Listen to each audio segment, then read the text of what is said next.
Hello, everybody. Welcome to another episode of The Copy Corner with Terry Schilling. And Dan Marzullo. Yes. Hello, everybody. This is our corner of the internet where we are delivering you copywriting tips, freelance marketing tips, some digital marketing tips as well to help you write more effectively and grow the business that you love. Dan, we have taken a little bit of a break. We did a live webinar last week. That's why we were on the week hiatus. About how to create a confident sales process to succeed at freelancing. Really fun. I just want to touch on that really quick because it was the first thing outside of the Copy Corner that we did, Dan. And I think it was a big success in our eyes, a lot of great feedback, and just had a lot of fun doing it.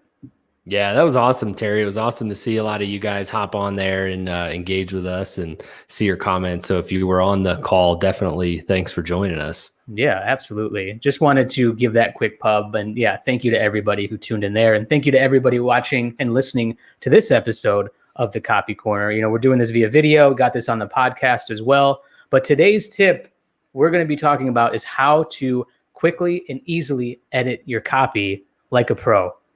Big, all the buzzwords right there, right? How to quickly and easily edit your copy like a pro. We got some really good tips. Dan has some great ones for you as well. And Dan, I'm honestly going to let you start. Or should we save the best for last?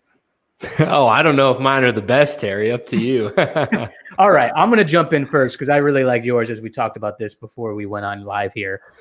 Cool. But one of the best tips that I have for you to edit your copy, because we all have these moments where we feel like we're going through it like a fine comb, right? And we're ready to send it. We send it to a client, we publish a post, but then there is a tiny mistake that kills the whole thing, drives you crazy. This happens to me.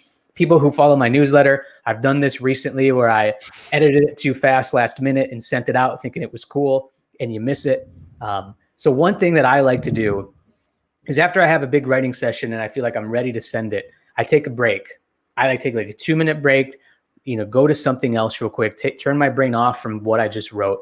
And then when I get back, I read it out loud pretty slowly here. So read it out loud slowly, because then you can start catching mistakes like, a you instead of a your that you could have done. And then reading it out loud just helps it make it more sound genuine and authentic, because really your brain is really looking ahead because you've written this for so long. So you know what words are coming. So you can read it really fast, like on screen. And then you're not going to catch those mistakes because you know what it's supposed to say. But if you take that break and read it out loud slowly, you're going to be able to catch some of those things, maybe, and then find ways to, trim it down. And again, catch those mistakes that could be pretty costly for you as well. So that's one tip I have. Another one is Grammarly. Use that app. I think it's a great one. It's free, or you can get the pro account. I do have the pro account. It does catch more things of like how engaging, how clear it is. It can rewrite sentences for you. Add that it's like, oh, this is a really run-on sentence. Think about putting a period here. That's really great. But the free version does catch a lot of those simple and tiny grammar mistakes that really piss you off. So I think that's still just a helpful app. You can have the plugin in Google when you're writing emails and all those things. The website, you can put it in there and let it, do everything for you. So it's really helpful for me. Those are probably my two biggest ones, Dan. But now I'll let you have the floor. Yeah, and that's good, Terry. I love the little email plugin that Grammarly has now, because I feel like usually pounding out emails real fast. So if you can quickly highlight, click, and fix, it saves. Dude, it's on all of them. It's like in my Evernote. Like it catches. It uses so many apps that you can use it for. So it's been, I agree. But email is huge. Yeah, and Google Docs too, right? Yeah, it's going through there too now. Yeah. Not that this is a sponsored video for Grammarly, but it could be, man. We're just dropping all sorts of apps. Right. If they want to send us a little bit of ad cash, that's fine. But yeah, absolutely. We'll take it. No, my tip, Terry, my first one, and I learned this from my mom like years ago, because she's like a fantastic editor. And so she told me, right out of the gate, is read your copy backwards, which I thought was pretty cool. Yeah. Because, when you if you have a paragraph or even a sentence and you start with the last word and you read towards the beginning, it tricks your brain. So you're not going to just automatically skim over it and skip errors because you don't know what you're reading. Your mind's not already just trying to tell you. So easy, like little typos or things like that. That's a good way to catch all that. So do that, guys. Try that if you haven't already. Dude, I love that. Yeah. When you told me that, I was like, wait a minute. Like that. I've never heard of that before, or maybe just in passing, never really gave it really, a good look of doing that myself. So I really like that. And Awesome. like, you know, we just talked about how your brain is, you know, looking forward and know what you wrote already. So I think reading it backwards like that, that's a great tip. Yeah, thanks, Terry. Yeah, so that's my first one. And the second one is when you get to a point as a freelance writer, when you can afford to do this, I recommend doing it is partner with an editor. So I have a couple writers on my team that actually build in editor fees into their rates, because, you know, you can never edit your work as good as someone else, right? It's hard to edit your own stuff.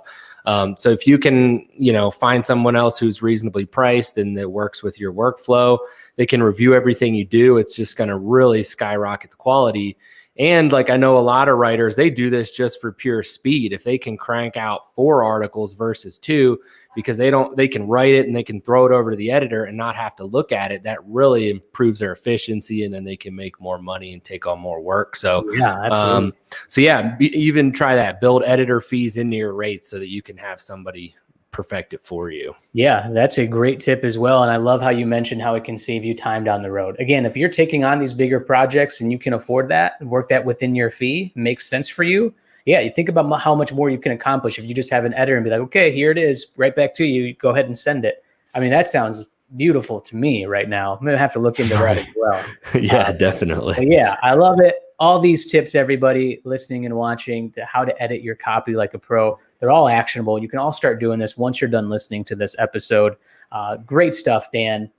Really love it. And I know we got this question from a friend of ours through LinkedIn. Caroline, thank you so much for asking about this and having us talk about it. She's like, this would be great if you guys could touch on this, because I just need some help editing my copy, because I feel like I send it to friends. I go through it 3 or 4 times. I still catch mistakes. It happens to all of us. You're not alone there. I know Dan and I have experienced this too. So we thought it would be great to talk about some of the things that we use to kind of get over that hump of constantly seeing mistakes. Definitely. Yeah. Put these tips into action, guys, for sure. Yeah. All right, everybody. Well, that's the episode for today. Thank you, everybody, for watching. And again, check out the webinar if you can, or the replay if you can. If anybody signed up for that, email message us, whatever. We can send you the link to that if you'd like. It was free before. But we're so happy that everybody's joining us on this journey of the Copy Corner, everything else Dan and I are collaborating on. Dan, anything else to say before we go? No, have a great week, everybody. Yeah. All right, everybody. Proceed with passion, love what you do, and we'll see you on the next episode of the Copy Corner.